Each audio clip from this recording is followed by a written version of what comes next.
Okay, we're going to hear now from Lana Payne. She is the national president of Unifor, Canada's largest private sector union, more than 300,000 members, and of course a member of the Advisory Committee on Canada-U.S. Economic Relations. And Lana, some deals didn't get done in the last 24 hours. Some deals did. I know you've been at a bargaining table nonstop this week as well. You're going to meet with the Prime Minister in with Dominic LeBlanc and Janice Charette in a little over 2 hours. What more do you need to hear from them after the explanation we got from Mark Carney a little while ago? We got a lot from the Prime Minister just a little while ago. I listened intently, and clearly what we thought was happening at that bargaining table was happening. The goalposts were changing on the Canadian negotiators. The concessions that the U.S. was demanding continued to mount. In the end, it just became untenable for our country to sign what would have been a very, very bad deal with the United States that would have had disastrous implications for key parts of our industrial economy. I have a question, a negotiating question, as you have been at more bargaining tables than certainly I have in my lifetime. But we heard from the Prime Minister today, and this jumped out at me, that he said the Canadian team is broadly united, right, on what the objectives and what the goals are. But he said you cannot say there is unity in the U.S. administration. And this seems to have been, certainly in the auto sector, which I know matters to your members quite profoundly, this seems to be one of the points where that is true in the United States. How difficult is it to negotiate with a partner across the table when there is misalignment on the goals and the outcomes from their perspective and you're trying to get to a deal?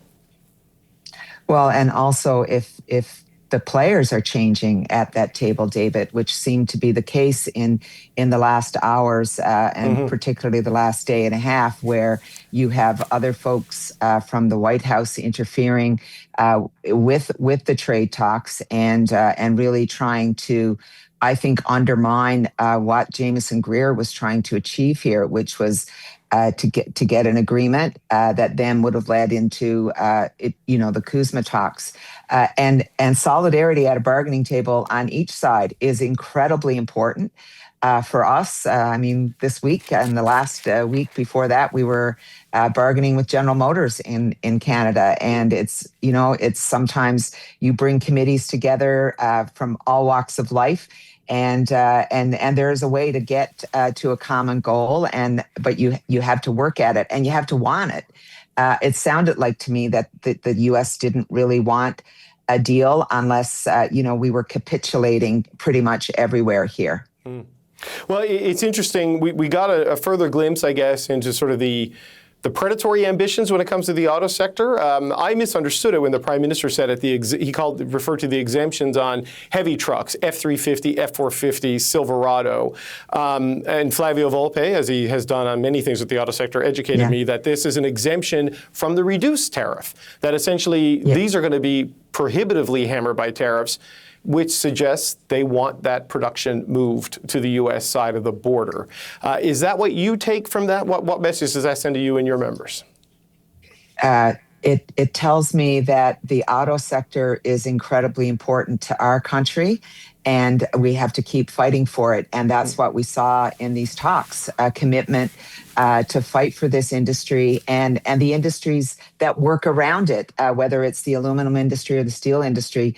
All of these are incredibly important and interconnected to our advanced economy here in Canada, and particularly our manufacturing side of things. And I just want to be clear.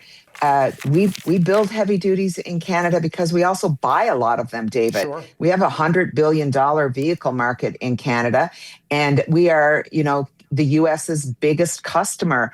80% of their exports, obviously, we buy here. So this is incredibly frustrating that they try to make this a one-sided thing. I would say it's not also, obviously, heavy duties in the car side of things here. It's also big trucks. And we have a plant in Quebec, PACCAR, that builds those. So this would have made it, impossible virtually for these plants to continue in a medium, probably, or long-term basis economically in our country. And that's been the point all along here. is to destroy, the manufacturing base of Canada. We've seen this over and over for the last 18 months.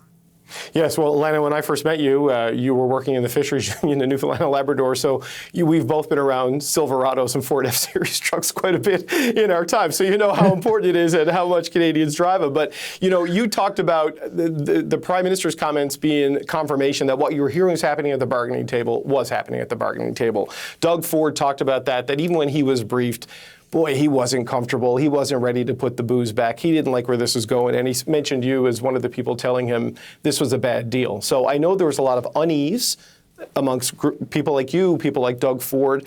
Where are you now? Because I know there's going to be a lot of anxiety over this uncertainty, but they've said no to some pretty big demands from the U.S. What's your comfort level, if that's the right word, as we move to this next phase?